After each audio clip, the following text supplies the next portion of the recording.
Vital Vitium, de nationalité congolaise, chimiste-chercheur habitant le 6e arrondissement Ngoyo à Pointe-Noire, auteur de plusieurs inventions, fait de la recherche scientifique son cheval de bataille. Âgé de 38 ans, aujourd'hui Vital Vitium compte plus d'une douzaine d'inventions. Une passion qu'il a embrassée depuis l'âge de 8 ans. Parmi ses inventions, la pile manioc, une pile faite à partir du manioc avec une autonomie de 2 semaines. Une invention qui date de 1999, la toute première. Et si j'utilisais tout le manioc entier, si j'avais un convertisseur ou bien un onduleur, ça me donnait 220 volts. Avec le manioc aussi, vous pouvez regarder la télé. On peut faire aussi des installations avec le manioc. L'avantage du courant du manioc, le manioc est renouvelable. Si on a des plantations de manioc, donc on peut électrifier tout Pointe-Noire ou Brazzaville juste avec le manioc. On n'aura plus besoin d'électricité du barrage, juste avoir beaucoup de plantations de tubercules à manioc.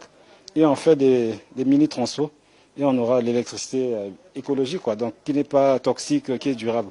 Toujours dans sa passion de découvrir, en 2017, le chercheur scientifique met en place une nouvelle pile qu'il appelle la pile plante.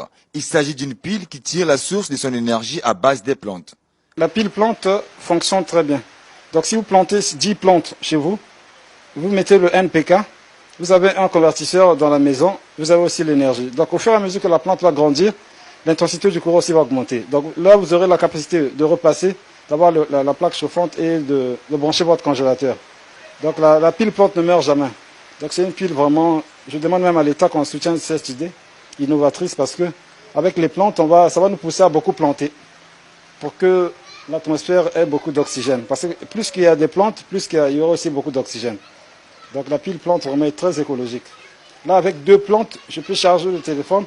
Je peux avoir la lumière, je peux planter à tubercule de manioc pour le sakasaka, ça marche très bien. L'oseille, les papayers, tout ça marche. Parce que les plantes pour vivre ont besoin de chaleur et de soleil. Donc sa nourriture organique est essentiellement constituée par le dioxyde de carbone qui est contenu dans l'air. Donc sa nourriture minérale est puisée dans le sol. Donc les éléments de base sont l'azote, le phosphore et le potassium. Donc c'est la trilogie NPK.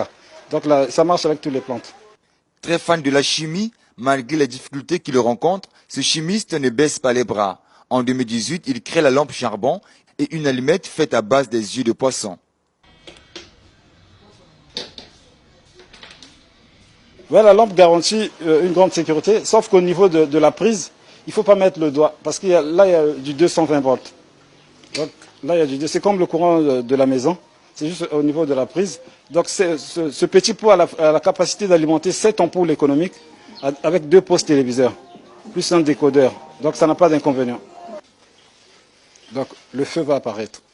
Ça vous permettra de récupérer le feu et de faire tout ce que vous voulez, Donc c'est juste avec l'œil du poisson, mais il faut que ça soit un poisson frais. Sa toute dernière invention date de 2019, une brosse à dents capable de recharger un téléphone portable. Juste avec la brosse, on va faire ça, on va vendre ça un petit coup. On peut le faire à 300, à 200 pour que tous les Congolais aient la facilité de charger le téléphone juste en mettant de la salive sur leur brosse à charbon et ils vont charger leur téléphone. Des inventions qui peinent à voir le jour par manque de soutien. Il sollicite l'appui du gouvernement congolais dans ses recherches afin de permettre aux Congolais de consommer leurs œuvres. Ouais, j'ai même ce projet. Il y a une école qui me demande que je leur électrifie avec le manioc. Je suis en train d'étudier déjà, donc je vais faire ça. Si l'État peut soutenir, ça serait une bonne idée. Né à Brazzaville, Vital Vitium, chercheur chimiste, effectue ses travaux de conception et de développement grâce à l'énergie renouvelable.